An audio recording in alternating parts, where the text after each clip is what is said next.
Hey guys, Zach with Perfect Canine Obedience coming to you with 3 basic tips to potty train your puppy today. Number 1, nutritional health.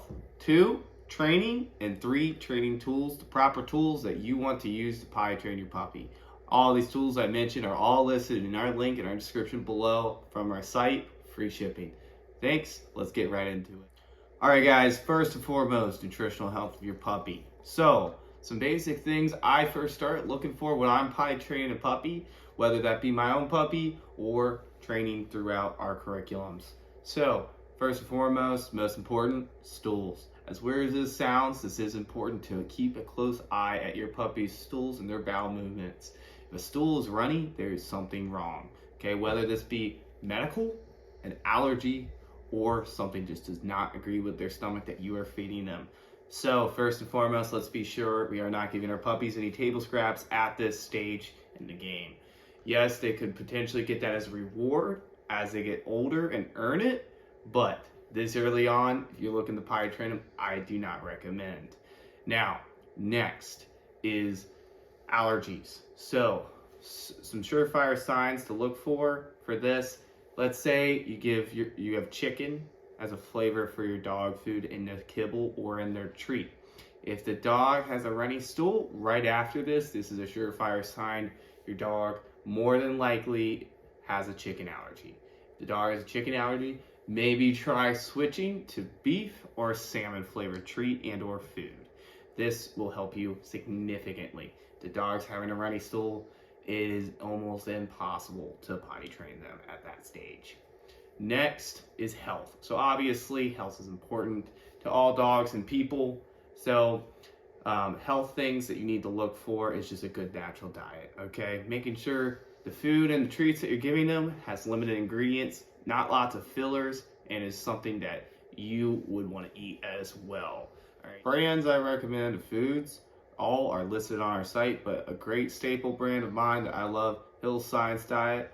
We have no affiliation with them. I've just used it personally. I do love them, and I have seen great results with them. As well as Purina One, if you're looking for a food, it's a little bit more cost effective, okay? As far as treats go, I love Nudges. Nudges are my bargain brand that I go to. They do have some fillers in them, but they are much more cost effective than some of the other options I may mention. Like for example, Furry Republic. Furry Republic is a little bit more of a pricier item, but great quality ingredients, and dogs usually do tend to love them. Now we're gonna go into illnesses with your dog. First illness you wanna look out for is Giardia. If your dog gets this, you are not going to potty train them, in my personal opinion. In my experience, if your dog gets Giardia, it's very similar to if we get food poisoning. A surefire sign for this is your dog cannot hold their bowel movements, all right? What you wanna do, just to stay on top of things, obviously stay routine with your vet. If you think they might have it, get a stool sample and a little tube, take it to your vet. Your vet will get you medications for typically 10 days. Once that clears up, you can begin the training process again. Now, another disease you want to watch out for is if your dog gets UTIs. This is very common with female dogs. Male dogs, a lot less common, but does still tend to happen from time to time. A sign for this is typically uncontrollable urinations, all right? It does look similar to a dog marking. It is not. So usually the dog just can't hold it. Ways you can detect this is typically if they're marking, it's just a little dribble dribble. If they are having a UTI, they will have a puddle. Now, it is significantly more difficult to detect a UTI with your dog versus Giardia with a dog. So the best thing to do is obviously stay routine with your vet. If you're worried, you can take a sample to your vet so they can test it. Once this clears up, you can begin training again, but typically on average, in my personal experience, it usually takes about a week off of your training with potty training. So keep the dog healthy, and then we can go into now training and training tools that you will need. First of all, with training, first step, your crate, all right? Crate, in my personal experience, is an essential part of potty training your puppy, as well as a leash and a harness, all right? And treats, obviously. Now, what you're gonna wanna do is you want to get a regimen established. I do find typically, in my personal experience, twice per day of feedings works most efficiently. Reason for this is typically on average, most dogs in my experience will potty anywhere from 2 to 4 times with a twice a day regimen. Now, in some cases, it's a little bit more sporadic and a little bit different, but most of the cases I've seen in my personal experience, dog's gonna potty 2 to 4 times each day at this point. Most healthy dogs, in my experience, usually will potty about 5 to 10 minutes after their meal.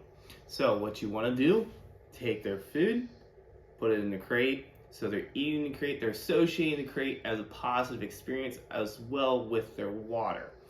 After the dog has finished their meal, as long as that meal is greater than 2 minutes and less than 10 minutes, that puppy's gonna potty about 5 to 10 minutes after they finish it. So example, you feed your dog at 9 a.m., dog finishes food at 9:05, dog should potty about 9:15 to 9:10.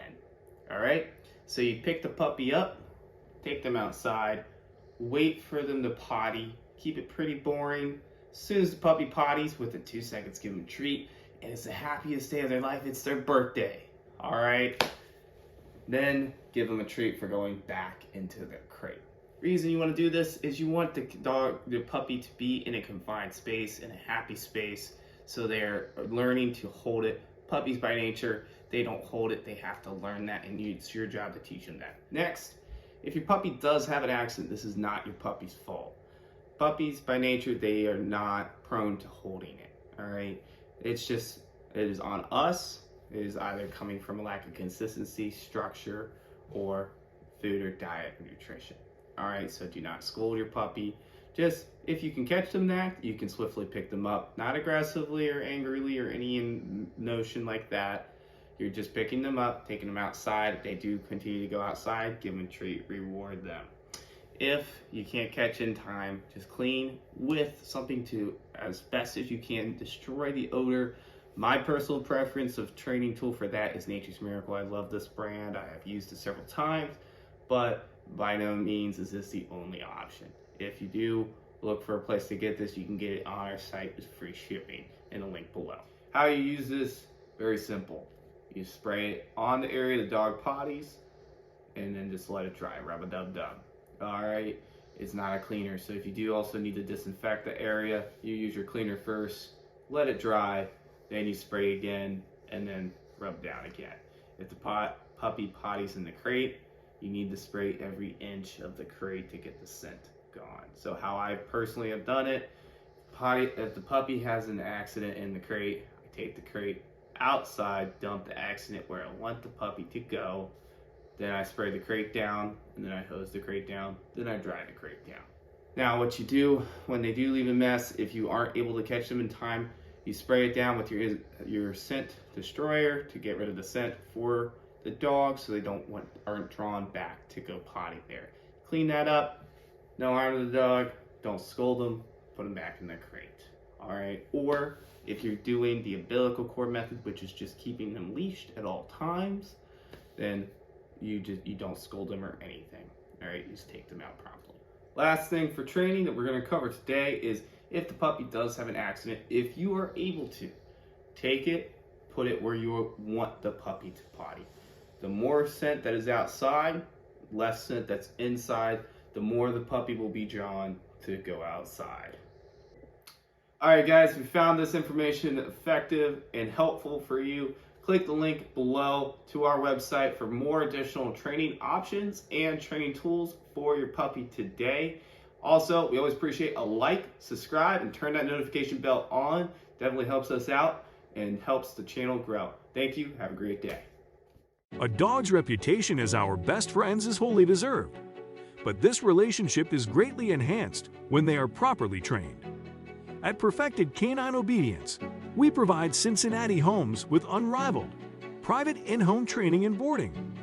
We come to you and identify how we can help your pet, from puppy to adult, basic to advanced, aggression to therapy. Visit PerfectedCanineObedience.com today. Perfected Canine Obedience. Strive for perfection.